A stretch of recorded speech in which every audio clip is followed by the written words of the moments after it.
I mentioned there are developments across the papers.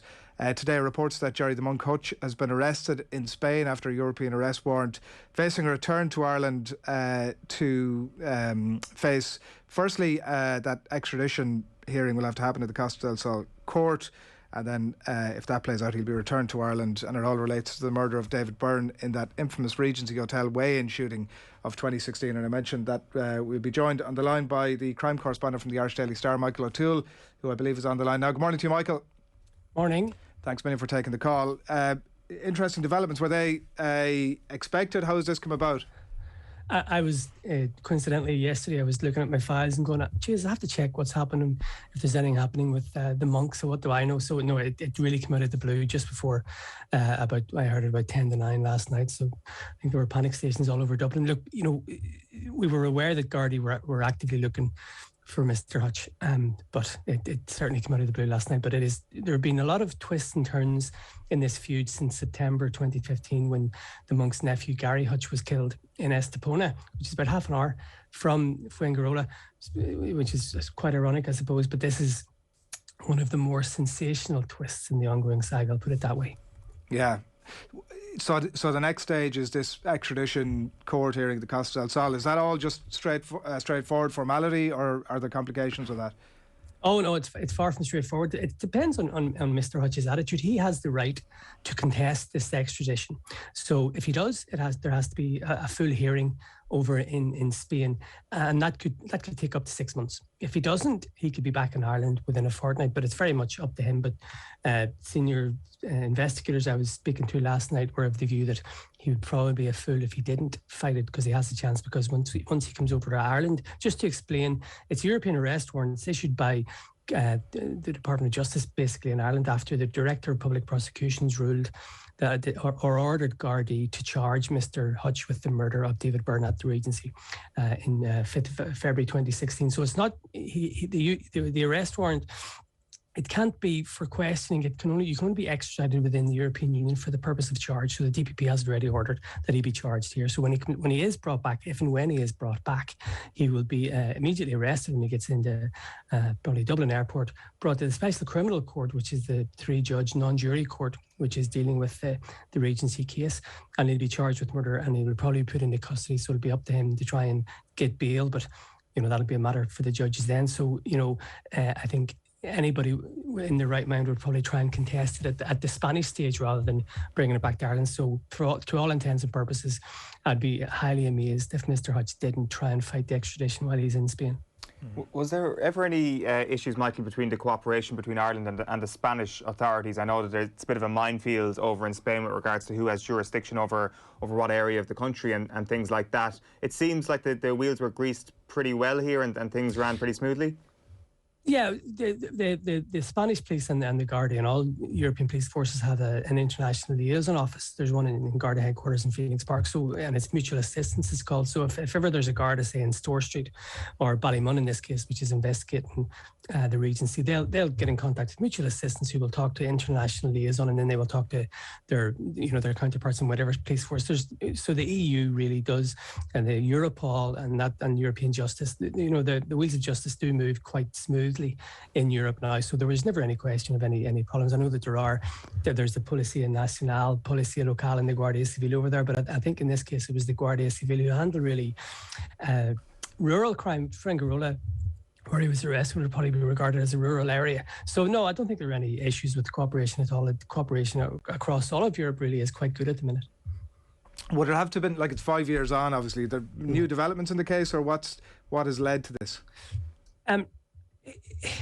No, there are 4 men currently before the courts. That's a special criminal court, and 1 man, Jonathan Dowdall, is charged with murder, and 3 other men are charged with lesser offences. So the investigation has been ongoing. It's been a very, very significant investigation. We know that the monk's nephew, Patrick Hutch, was previously charged with the murder, but after the sudden death of Detective Superintendent Colin Fox, that case collapsed. That was in 2019. But the Gardaí have been beavering away. The investigation team in Ballymun have got, I would understand, significant evidence, including they will tell the Special Criminal Court, I expect, a taped conversation which they believe points to very strong evidence against Mr. Hutch. That happened a few days after the Regency, and it was a journey from Belfast to Derry and back. Gardaí from the National Surveillance Unit, we understand, placed a bug in a van or a car, as it was before it was driven from Dublin to Derry and back, and that they will say that recording contains evidence that will be used in the court. But there's other stuff. I understand there's CCTV evidence and there is mobile phone evidence, a lot of technical evidence. So it will certainly be a high-profile trial, and I expect it to be a real box office case, but also a very technical trial as well. But that won't be, look, we're talking 6 months probably for extradition. Especially the criminal court, it does have a backlog. I mean, the four men charged over the murder at the minute, they're up in court again in the court on the 31st of September, when they will be given an indication how long the trial is expected to last and when it will start. But there's no doubt it'll be next year, and obviously Mr. Hutch will be behind that. So, I'd be surprised if it was before the end of next year. Is that trial, Michael, the home stretch when it comes to the Regency story? Well, there were, if you think back to the Regency, and by the way, that was, let's be clear about this, David Byrne was murdered in it, but it was an attempt by the Hutch crime group, organised crime group, to kill Daniel Kinahan and to kill other associates. They missed Kinahan by a couple of seconds, but it was a very big operation. Everybody will have seen the pictures of the fake SWAT officers. That was 3. There were 2. There was a man dressed as a woman, and there was a man with him dressed as an old man. There was a driver. That was 6. But investigators would believe, and I know the Kinahan cartel believes, that there were 12 people involved in this. So obviously, Gardaí are still trying to catch evidence against various other people who were involved, say the conspiracy and that sort of stuff. So, murder cases are never closed until everybody that investigators believe was involved in it is brought to the courts. It's the guards' job to bring people to the courts. Once that's it, it's out of their hands. It's a jury or it's 3 judges at this stage. But no, I think the investigation has a long way to run. What about outside of the courts then, Michael, the fallout from the Regency? Because you don't need to stray too far from Dublin city centre to find 24-hour Garda surveillance around certain properties. Is that sort of level of security going to drop a little bit? Because there have been reports that Kinahan himself has ordered a scaling down of the revenge killings, so to speak, but whether or not certain operators underneath Kinahan will actually follow those orders, as it were, remains to be seen, I guess.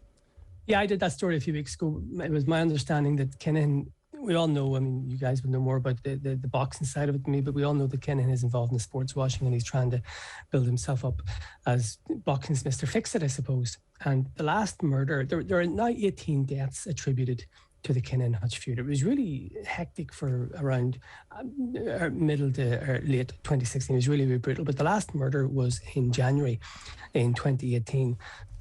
There have been some attempts since then, some plots, but really there haven't been any murders. So we were wondering about this, and our information was that Kinahan is against more murders because he doesn't want the negative publicity. Basically, a murder for him is bad publicity. He has to answer. We know the BBC, for example, the Panorama and that sort of stuff. So, murders are bad news for Kinahan Inc., I suppose. But there are others, particularly associates of David Byrne, who have vowed to hunt down everybody they believe was involved in the murder of David Byrne. So there's a bit of a split and a bit of a division, and it all depends how that plays itself out. But the feud is in abeyance.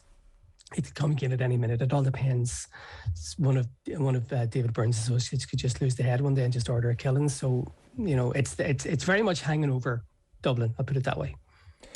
It does seem it's very much in the interest of Kinahan at the moment to stay between the lines if he wants to try and hope that time heals his image on the boxing front, because he has been open to certain questions. Even people within boxing have had maybe asked a few questions around February when the Panorama documentary came out, but he will think that is as bad as it can get for him. He will think that if he doesn't stray, as I say, outside the lines too far, he can make a real crack at this sports washing thing. I think it's maybe 2 or 3 times. I know my colleague Kieran Cunningham has been really active about this in the Star, but it's probably maybe 2 or 3 times that Kinahan has tried to reinvent himself and tried to get over it's a massive hurdle, the criminality associated with this gang. I mean, 18 murders in the feud, probably 16 of them were from the Kinahan cartel, but there were other murders the Kinahans have carried out in Spain. I mean, I think of a fellow Doyle was murdered in 2008. There's probably, and there have been other murders in Dublin before the feud, there's probably maybe 25 murders associated with his gang. So, it's a massive hurdle for him to get over. And I think you're right. The less Kinahan is on the front page of the Star and other papers, the better for him. But, we won't let that happen. What's your expectation now, Michael, in terms of the court in Spain and the developments in that? When can we expect details? I think it's inevitable that Mr. Hutch will be extradited. I think it's inevitable he will fight it. We're probably talking, well, it's August now. It could be before the end of the year that he's brought back, but I think he will be brought back. And as I say, he'll be arrested at Dublin, on the tarmac of Dublin Airport, brought straight to the Special Criminal Court and charged. And you're probably talking, he may be in custody. I think he will stay in custody, and that could be for a year. And then it's the evidence, the judges. There's no jury, so it's 3 judges. Some solicitors would argue that would give the prosecution cause to hope. So, we're all set for a blockbuster trial probably within a year. Yeah, well, people can read more about it this morning and ongoing, I'm sure, in the Irish Daily Star. Michael O'Toole, thanks a million. Cheers. Thanks a lot. We'll keep a track on events and that as it unfolds.